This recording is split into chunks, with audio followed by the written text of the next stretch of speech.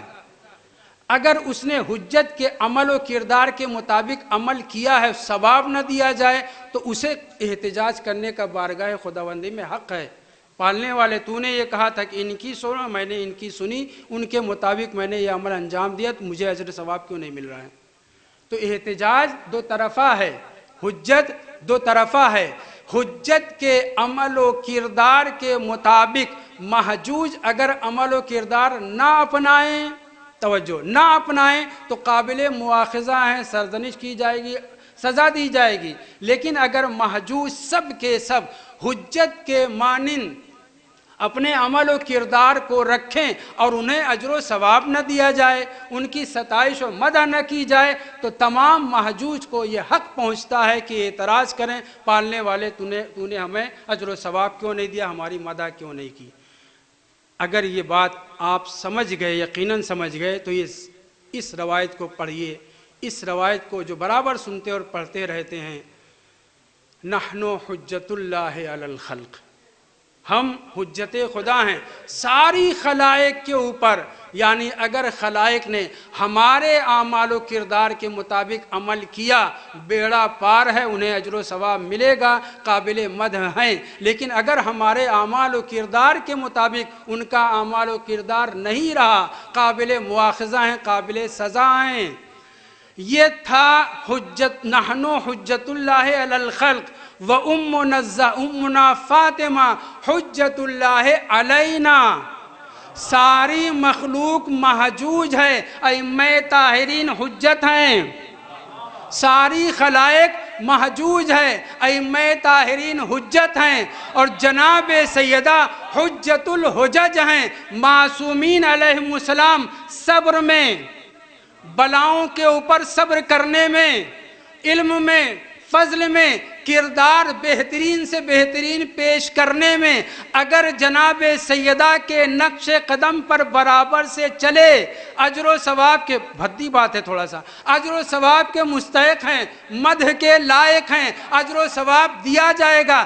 لیکن اگر معاذ اللہ ثم معاذ اللہ، اگر کسی ایک امام کا کردار جناب سیدہ کے کردار سے، عمل و کردار میں صبر نہ کر سکنے میں، زور دے رہا ہوں اس کے اوپر، صبر نہ کر سکنے میں جناب سیدہ کے برابر نہ ہوا، آفت کھڑی ہو جائے گی. حجت الحجج ہیں. امام بتلانا یہ چاہ رہے ہیں کہ جس طرح سے ہم حجت اللہ علی الارض ہیں، ساری مخلوقات کے لیے شاہکار ہیں، آئیڈیل ہیں، اسوہ حسنہ ہیں، ہمارے اعمال و کردار کے مطابق ان کے اعمال و کردار ہونے چاہیے، اسی طریقے سے ہماری مادر گرامی، ہم 11 اماموں کی مادر گرامی جناب فاطمہ زہرا صلوات اللہ علیہا کے مقابل ہم محجوج ہیں، وہ ہماری حجت ہیں. ہمارے اعمال و کردار ان کے اعمال و کردار کے مطابق ہیں، وہ اس دنیا سے ناراض گئیں. یہیں پہ ٹھہر کر کے ایک بات مجھے یاد آ گئی تو کہتا چلوں. صلوات پڑھیں محمد وآل محمد پر.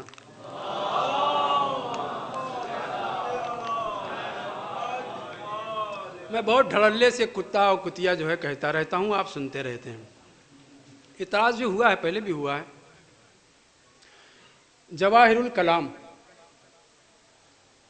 یہ کس کی؟ شرائع کی شرح، 43 جلد میں ہے. جلد نمبر 21 صفحہ 331. جلد نمبر 21 صفحہ 331. امیر المومنین، روایت مکمل نہیں کر سکا ہوں، اب یہ بیچ میں بات آ گئی تو اس کو بیان کرتا چلوں. اس جلد میں اور اس صفحے پر جس کا میں نے تذکرہ کیا، ایک مختصر سا واقعہ نقل ہوا ہے. وہ یہ ہے کہ جب امیر المومنین علیہ السلام بصرہ کی جنگ میں اونٹ کی معراج حاصل کرنے والی اونٹنی کو پسپا کر چکے اور اس کے ساتھ جو بڑا جڑیڑ قسم کے لوگ تھے وہ سب کے سب بچ گئے. طلحہ زبیر مارے گئے اور بھی مارے گئے، لیکن عبداللہ ابن زبیر جو سرگنا تھا، جس کے جو سب کو نماز پڑھاتا تھا، نہ طلحہ کو نہ زبیر کو امی جان نے آپ حضرات کی ان کو مقرر کیا تھا کہ تم نماز پڑھاؤ، کیونکہ وہ چاہ رہا تھا کہ میں خلیفہ بنوں، امام علیہ السلام اگر قتل ہو جائیں، اور وہ چاہ رہا تھا کہ میں خلیفہ بنوں. اس ٹکراؤ کی وجہ سے امامت کے بدلے امامت کرنے کے چکر میں پہلی خلافت جانتے ہیں آپ حضرات، ان کے پاس سب سے بڑی دلیل ہے کہ رسول خدا کے بعد انہوں نے ان کی زندگی میں امامت کی تھی. یہاں پہ بھی امامت کا چکر تھا. امی جان نے آپ کی فیصلہ کیا، نہ تم پڑھاؤ گے نہ تم پڑھاؤ گے، عبداللہ میری بہن کا لڑکا، میرا بھانجا بھتیجا یہ پڑھائے گا. بچ گیا وہ. مروان زخمی ہوا، بچ گیا.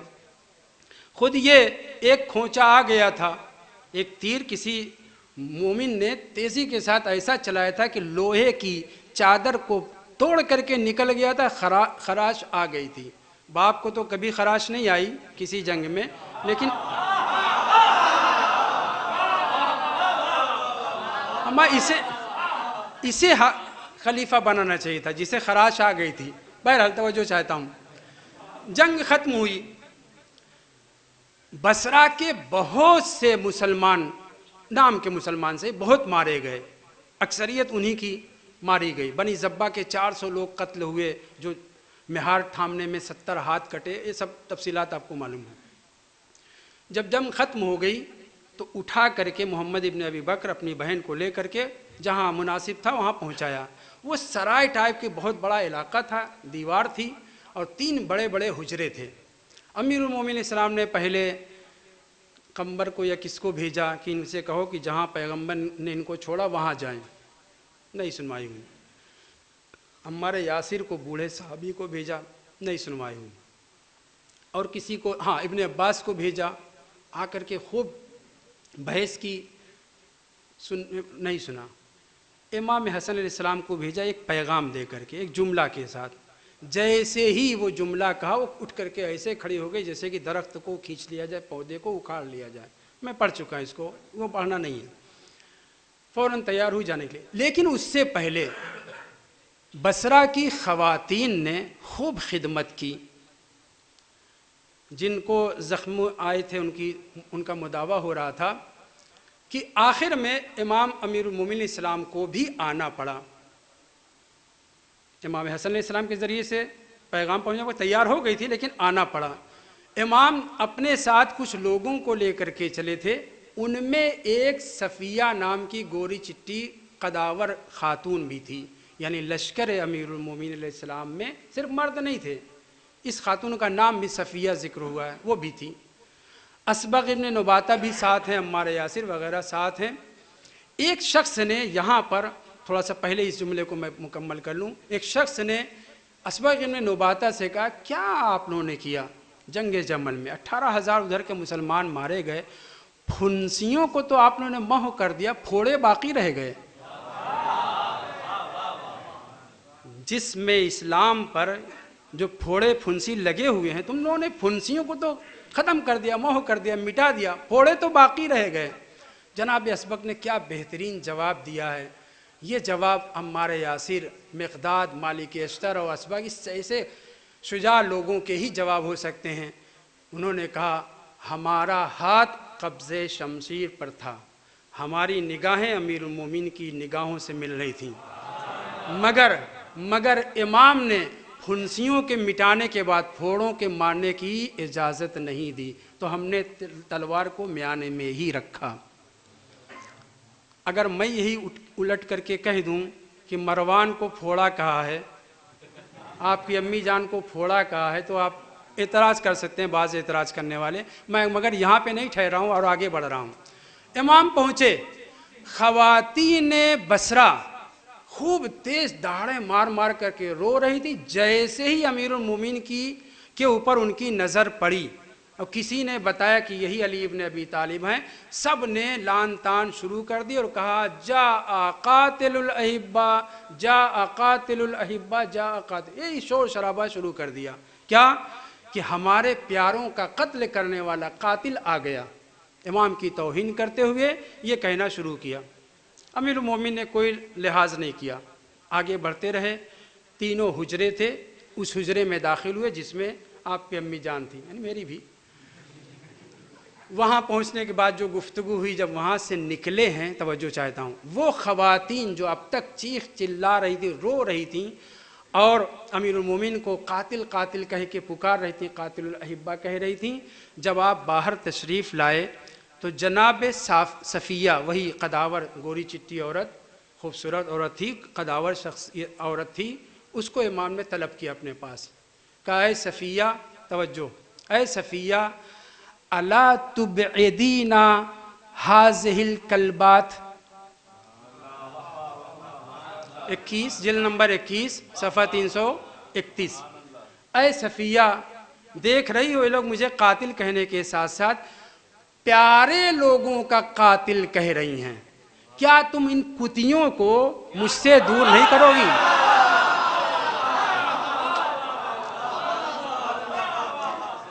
الا تبعدینا انی، ظاہراً انی نہیں ہے، الا تبعدینا ہذہ الکلبات، کیا تم ان کتیوں کو مجھ سے دور نہیں کرو گی؟ ولو کنت قاتل الاحبہ، اور اگر میں پیاروں کا، ان کے پیاروں کا قاتل ہوتا، لقتلت من فی ہذہ الحجرۃ وفی ہذہ الحجرۃ وفی ہذہ الحجرۃ۔ ابھی یہ پھنسی مارے گئے ہیں، ان کے پیارے نہیں مارے گئے ہیں، ان کی سب سے پیاری، سب سے زیادہ چہیتی اس حجرے میں موجود ہے، اس میں مروان ہے اپنے دوسرے زخمیوں کے ساتھ، اس میں عبداللہ ابن زبیر ہے اپنے دوسرے زخمیوں کے ساتھ، اس میں آپ کی امی جان ہے، دوسرے قبیلے کے تھے یا نہیں تھے میں نہیں جانتا، کیونکہ کوئی رشتہ دار آیا ہو یا نہیں تھا، وہ سب اپنے رفیقات کے ساتھ صلوات پڑھی محمد وعلی محمد پر۔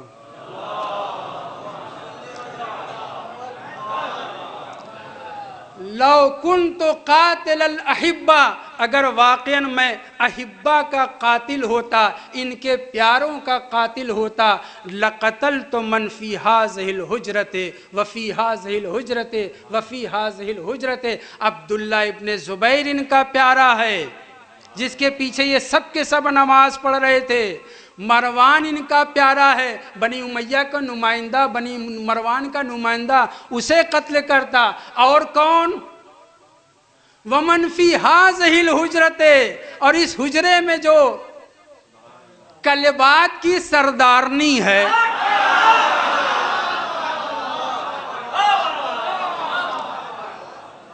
اب تک تو میں کتیا کہہ رہا تھا نا، صلوات پڑھیں محمد وعلی محمد پر۔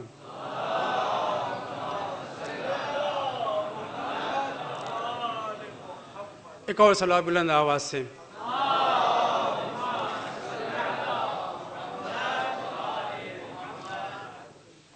تو گفتگو ہماری یہ تھی کہ امیر المومنین علیہ السلام نے براہ راست ان غم کرنے والی، رونے والی، اپنے قاتلوں کے اوپر غم منانے والی کو کتیاں کہا ہے، اور اس کی سردارنی کے لیے کہا اگر میں قاتل ہوتا احبہ کا، تو یہ تو پھنسیاں تھیں، یہ تو ان کے شوہر تھے، ان کی کیا ویلو ہے، لقتلت من فی ہذہ الحجرۃ، تو اس حجرے میں جو موجود ہے اسے قتل کر دیتا۔ قتل ہونے سے بچ گئی، آپ حضرات جانتے ہیں قتل ہونے سے بچ گئی، مگر امیر المومنین علیہ السلام نے کہیں کا نہیں چھوڑا۔ ایک صلوات پڑھیں محمد وعلی محمد پر۔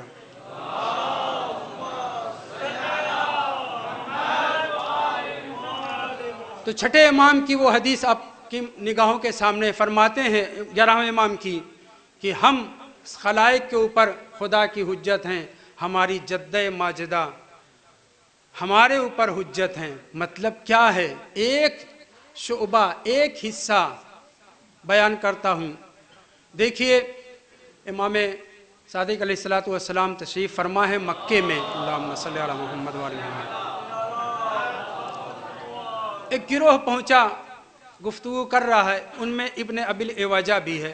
اس نے کہا کہ بیت اللہ ہے، اس کی عظمت ہے آپ لوگوں کے نزدیک، مگر اس کے نزدیک کیا کہ یہ کھلیان ہے، تعبیر آپ جانتے ہیں۔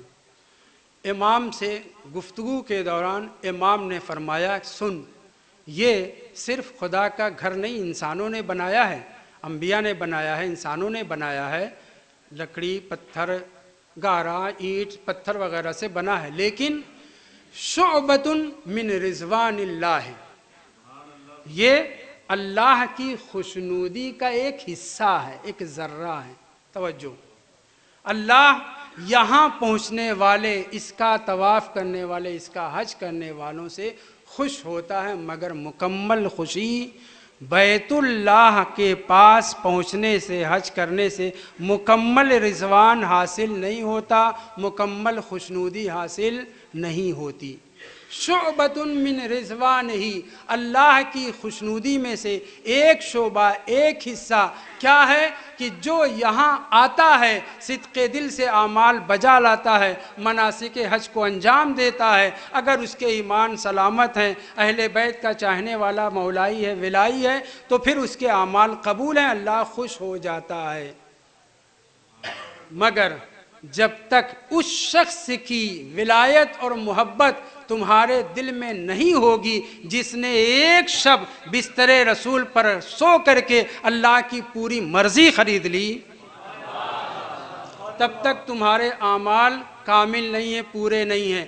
جیسے رسول خدا نے اس آیت کے ذیل میں شب معراج، شب ہجرت، امیر المومنین علیہ السلام نے بستر رسالت پر سو کر کے ساری رضایت اپنے حصے میں کر لی، اسی طریقے سے جناب سیدہ صلوات اللہ علیہا کے بارے میں بھی امیر رسول خدا نے فرمایا یا فاطمہ تو ان اللہ یرضا لرضا کے ویغضب لغضب کے۔ صلوات پہ محمد وآل محمد پر۔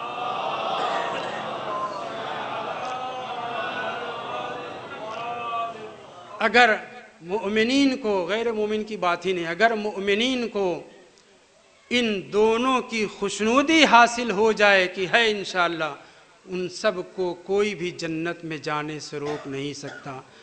بہت سی باتیں تھیں، میں بیان نہیں کر سکا، تمہید میں زیادہ ٹائم لے لیا۔ عزیزوں، میں آپ کی زحمت تمام کرنا چاہ رہا ہوں۔ جناب سیدہ صلوات اللہ علیہا کی عظمت کے بیان میں یہ کم نہیں ہے کہ امیر المومنین علیہ السلام کو رسول خدا نے حکم دیا کہ آپ ان کے حکم کو نافذ کریے، اور جناب سیدہ نے بھی آخر وقت میں یہ کہا کہ کیا آپ میرے اس عہد کو، وعدے کو نبھا سکیں گے کہ اگر نہیں نبھا سکتے تو میں کسی غیر کو وصیت کروں۔ جناب شیخ باقر قرشی صاحب مرحوم نے بہت کچھ لکھا ہے، ترجمہ ہو چکی جناب سیدہ والی کتاب اردو میں۔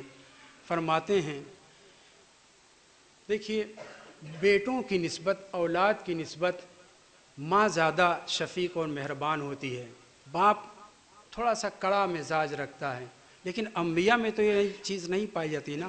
لیکن اس کے باوجود حضرت اسماعیل کو جب ذبح کرنا ہوا، باپ چھری لے کر کے جا رہا ہے، چھری چلا بھی دی، لیکن ماں نے جیسے ہی گلے پر نشان دیکھ لیا، روایت کہتی ہے کہ بیمار پڑ گئی، چند دن کے بعد اس دنیا سے رخصت ہو گئی۔ اولاد کی محبت، اولاد پر شفقت جسے زیادہ ہوتی ہے، اس مطلب کو میں نے اس لیے ذکر کیا ہے کہ ایک سوال پیدا ہوتا ہے کہ میدان محشر میں جب امام حسین علیہ السلام کا خون سے آگشتہ پیراہن لایا جائے گا تو کیوں اس پیراہن کو جناب سیدہ لیے رہیں گی؟ سب سے بڑے وارث سربراہ تو جناب رسول خدا ہے نا، باپ امیر المومنین علیہ السلام ہے نا، تو کیوں جناب سیدہ؟ جناب قرشی صاحب لکھتے ہیں ان من اعظم المصابین برضیتہ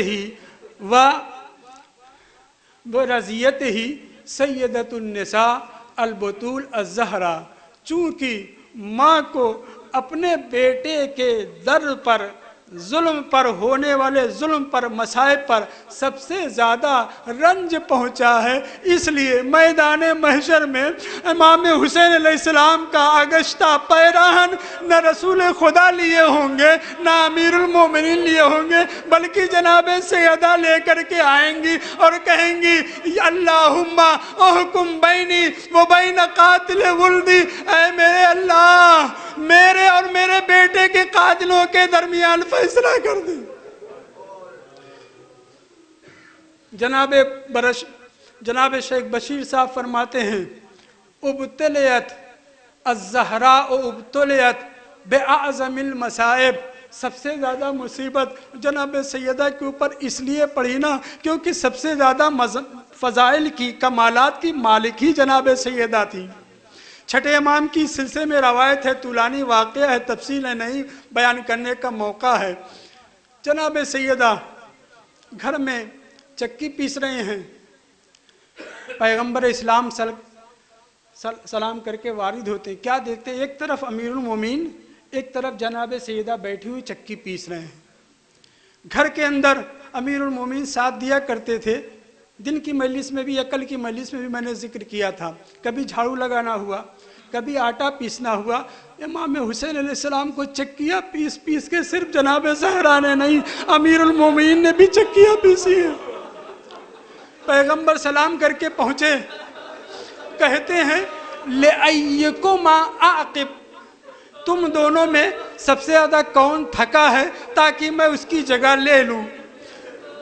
اس سے پہلے کی جناب سیدہ یا امیر المومنین کوئی یہ کہتا نہیں کہا اے اللہ کے رسول کیوں زحمت کریے گا، ہم دونوں کافی ہیں، میں چکیاں چلا رہا ہوں، میرے ساتھ میری زوجہ چکیاں چلا نہیں، آپ کو زحمت کرنے کی نہیں۔ جیسے رسول اسلام نے پوچھا لِأَيِّكُمَا أَعْقِبْ یا أُعَقِّبْ، میں کس کی جگہ لے لوں، فوراً امیر المومنین نے فرمایا لِفَاطِمَہ إِنَّهَا قَدْ أَعْيَتْ، اے اللہ کے رسول کوئی ملاحظہ نہیں، کوئی لحاظ نہیں، آئیے آئیے ہمارا ساتھ دیجئے، سیدہ بہت تھکی ہے، نہ جانے کب سے یہ خدمت کر رہی ہے، میں ساتھ دے رہا ہوں۔ رسول اسلام نے حکم دیا، تب جناب سیدہ نے چکی چھوڑی، آ کر کے رسول خدا جناب سیدہ کی جگہ پہ بیٹھے اور اب امامت اور رسالت چکیاں پیس رہی ہیں۔ امام حسین علیہ السلام کو چکیاں پیس پیس کر کے صرف جناب سیدہ نے نہیں، صرف امیر المومنین نے نہیں، رسول خدا بھی اس چکی کو چلاتے رہے۔ کتنا خیال تھا امام حسین علیہ السلام کا جناب سیدہ کو وصیت میں خاص طور سے کہہ رہی ہیں میرے بچوں کا خیال رکھنا۔ ایک فقرہ اور، میرے حسین کو بہت جلدی جلدی پیاس لگتی ہے۔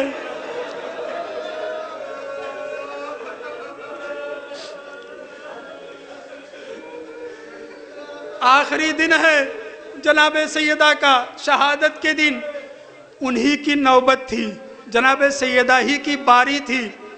روایت کہتی، قرشی صاحب نے تفصیل سے لکھا ہے، آخری دن تھا، غسلتہما، پہلے امام حسن علیہ السلام کو نہلایا، پسلیاں ٹوٹی ہوئی ہے، خود سے اٹھ نہیں سکتی، دیوار کا سہارا لے کر کے اٹھتی ہیں، کبھی فضہ کا سہارا لے کر کے، کبھی عصا کا سہارا لے کر کے، کبھی دیوار کا سہارا لے کر کے اٹھتی ہیں۔ لیکن آج قرشی صاحب فرماتے ہیں اس دن کچھ حالت بہتر تھی، تو جناب سیدہ عمدت الی ولدیہا، اپنے دونوں بیٹوں کے پاس آئیں، فغسلتہما، ان دونوں کو آپ نے نہلایا۔ کتنا ٹائم لگا مجھے نہیں معلوم۔ اس کے بعد دوسرا فقرہ ہے، وَصَنَّعَتْ لَهُمَا مِنَ الطَّعَامِ مَا يَكْفِي يَوْمَهُمْ، اتنا کھانا بنایا، چونکہ جانے والی ہے، پتہ نہیں بچوں کو کب دانا نصیب ہوگا۔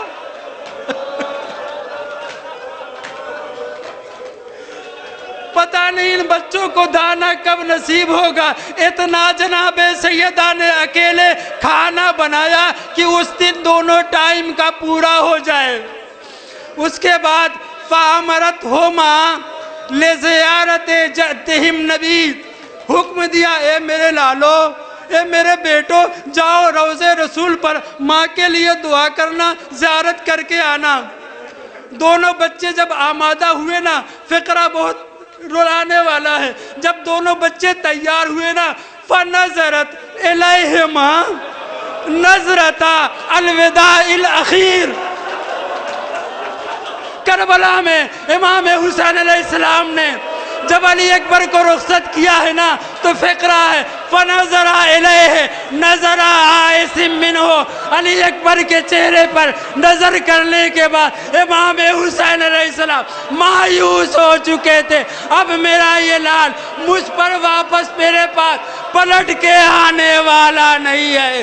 جناب سیدہ نے پسلی کو سنبھالنے کے بعد کھانا بھی بنا لیا، بچوں کو نہلا بھی لیا، لیکن جب بچوں کو حکم دے رہی تھی زیارت نبی کے لیے، تو ایک مرتبہ حسرت بھری نگاہ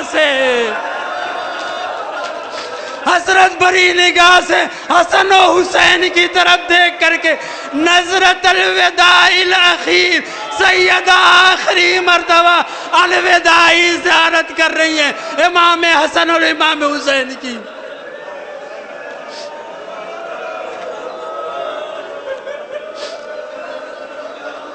روضہ رسول پہ گئے، ادھر روتے روتے زیارت کرتے کرتے آنکھ لگ گئی۔ جاؤ اپنی ماں کے پاس، تمہاری ماں اس دنیا سے رخصت ہو چکی ہے۔ بچے آئے، کھانا تو تیار تھا نا، اسما نے یا سلمہ نے کہہ دیا آؤ بچوں کھانا کھا لو۔ چہرہ دیکھنے لگے، اسما کیا ہو گیا آپ کو؟ کیا آپ کو ہمارے گھر کا طریقہ معلوم نہیں ہے؟ ہم ماں کے ساتھ کھانا کھاتے ہیں۔ حسن و حسین جانتے تھے، کیونکہ رسول خدا نے بتلایا تھا کہ تمہاری ماں اس دنیا سے رخصت ہو گئی ہے۔ ہماری ماں کہاں ہے؟ حجرے میں ہیں۔ دونوں بچے حجرے میں داخل ہوئے، امام حسن علیہ السلام سرہانے، امام حسین علیہ السلام پائیں۔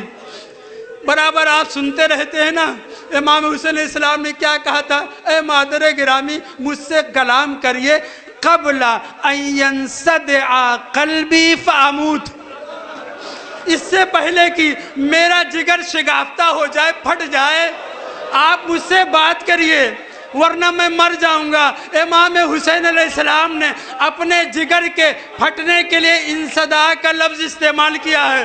جناب شیخ جعفر تستری الخصائص الحسینیہ میں لکھتے ہیں، امام حسین علیہ السلام کو کربلا کے میدان میں پیاس کا غلبہ تو بہت تھا، لیکن اس غلبے کی وجہ سے 3 جگہ بہت زیادہ اثر ہوا تھا۔ ایک آنکھ کے اوپر جب بھی آسمان کی طرف دیکھتے تھے صرف دھواں نظر آتا تھا۔ امام حسین علیہ السلام آسمان کے اوپر جب بھی نظر کرتے تھے صرف دھواں دھواں نظر آتا تھا۔ دوسرے، آپ کے پیاس کا غلبہ آپ کی زبان پر ہو گیا تھا، زبان اٹھ گئی تھی، ہونٹ پھٹ گئے تھے۔ تیسرا لفظ استعمال کیا ہے وَتَفَتَّتَ کَبِدُهُ، حسین کا کلیجہ اندر شگافتہ ہو گیا تھا۔ امام حسین علیہ السلام آخر میں جو جگر شگافتہ ہوا اس کا مرحلہ پہلے ہی بتا رہے ہیں۔ اے مادر گرامی، آج اگر آپ نے مجھ سے بات نہ کی، کربلا میں بعد میں ابھی میرا جگر شگافتہ ہو جائے گا اور میں اس دنیا سے